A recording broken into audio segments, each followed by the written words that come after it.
Yeah, what y'all doing for Christmas? Nothing crazy. We're just gonna be here at home. Okay. Any chance you want to come to Charlotte? Yeah. Hello?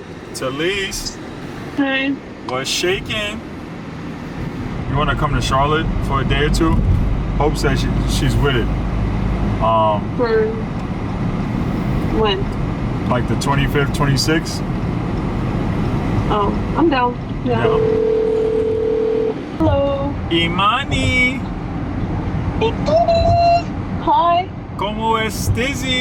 I just hit Hope and Talise. I asked them if they wanted to come to Charlotte. You think you could get off and pull up? Yeah, I think so. Okay. You have to go to the army. You want to go to the Marines? Chill. Okay. All done? All done. Good job. I'm gonna try to get it. You gonna play the rest of them all? The balance. Yeah. No, Granny. Who knows what? Yeah. Huh? Yogurt? You just had yogurt. Hey. Parenting. Yeah, you can't really prepare for something like that. Jelani wasn't necessarily planned, but you know, I take a step back and think about how many situations, at least that I'm aware of, really come from perfectly planned scenarios. And even when you know, make plans, often they go awry. That gives me comfort in knowing that I'm not a singular situation. You know, I'm not the first person to go through these challenges or to have a kid. Like, everybody's got kids. What is parenting like? That's a whole other thing.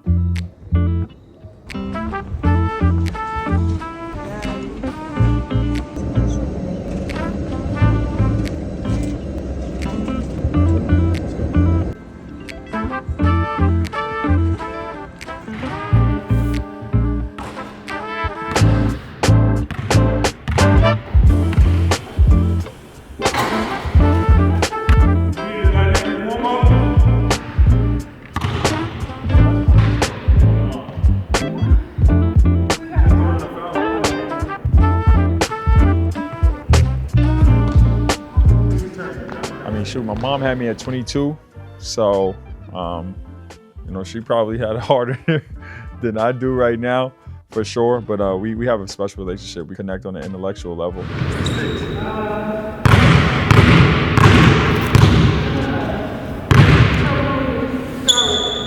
If you win, I bet.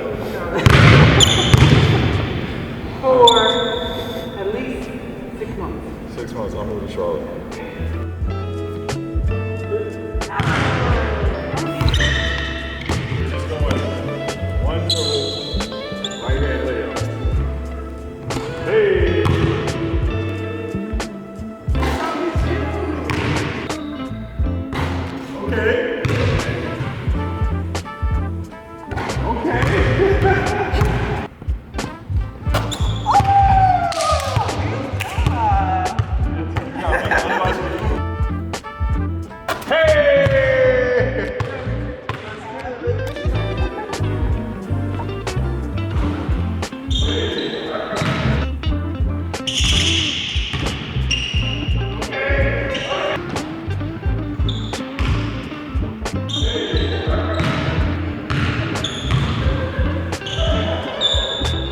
Okay, this is hostage. You got one free throw. You gotta make the shot or get back with your first baby father. First of all, he was my husband. Okay, that's it. That's the problem. That's the first problem.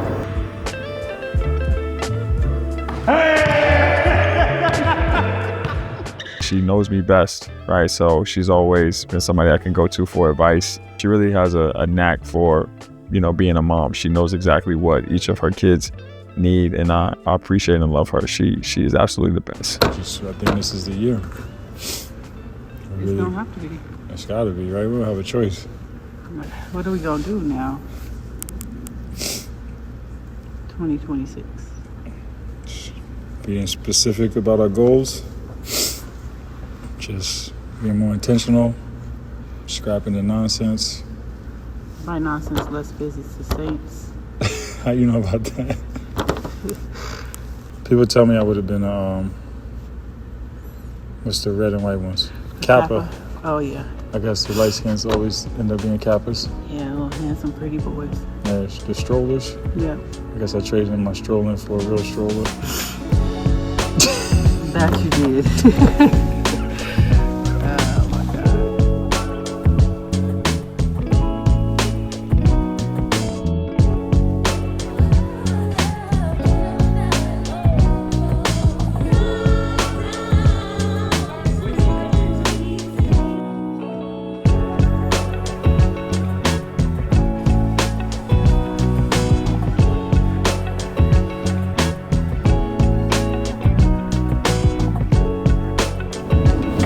I find myself thinking about life more because my mother had this near-death situation where, and being face-to-face with her, I see a reflection of myself. And I think about, like, life happening, and then you wake up, you're 80, you know, like, and then you die. Like, but it's helped us spend more time together.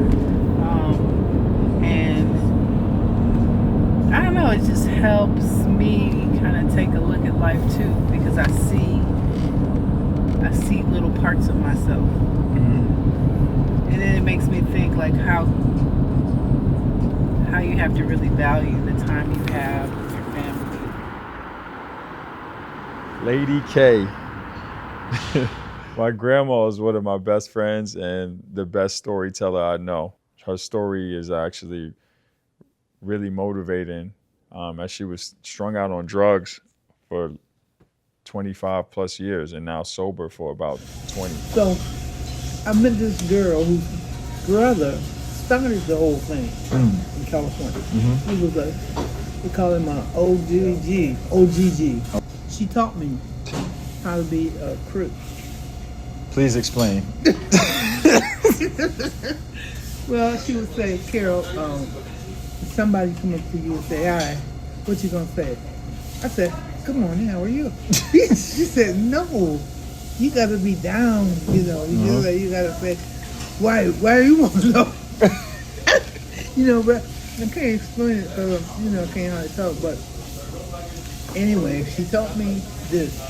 She said, if you ever go to jail, she said, you gotta be hard. You know, because they knew I wasn't cut out for that kind of life. You know, was in the neighborhood. So she said, if you ever go to jail, you get up to go to the bathroom and you come back and somebody's sitting in your seat. I'm going to say, excuse me, please, you sit in my seat. She said, no. She said, you go up to her and you say, bitch, you in my seat. She said, let me hear you say it. I go, excuse me, bitch.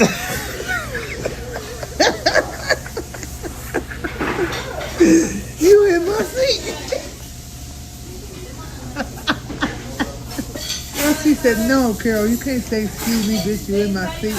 You said, just like I told you, bitch, you in my seat. She's an example of what resilience and, sacrifice for yourself and for your family looks like. So finally we got busted. We really did.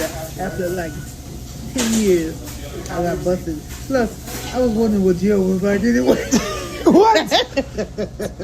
What? Drugs that just ate my brain. Yeah, I want to go there. I want to see what it's like. At least it's betting. 3 meals? Sleep. So anyway, it happened just like she said. I went to jail. We were in this holding cell where it's a steel bench and the toilet was what she said it was. And I had to go to the bathroom for real. I got up and went to the bathroom and it was somebody sitting in my seat. So my friend, she was sitting on her hand and I looked at her. She did like that. I said, bitch, you in my seat. She stood up and said, so? I looked at my friend. I said, what do I do now? When I think about people like her, I have no choice but to continue going. I used to love that song. Yeah, Teddy Pendergrass ended up in a wheelchair. Mm-hmm. He was with a, Blue Notes. But no, that was Harold Melvin. yeah, but he was with a transvestite in the car.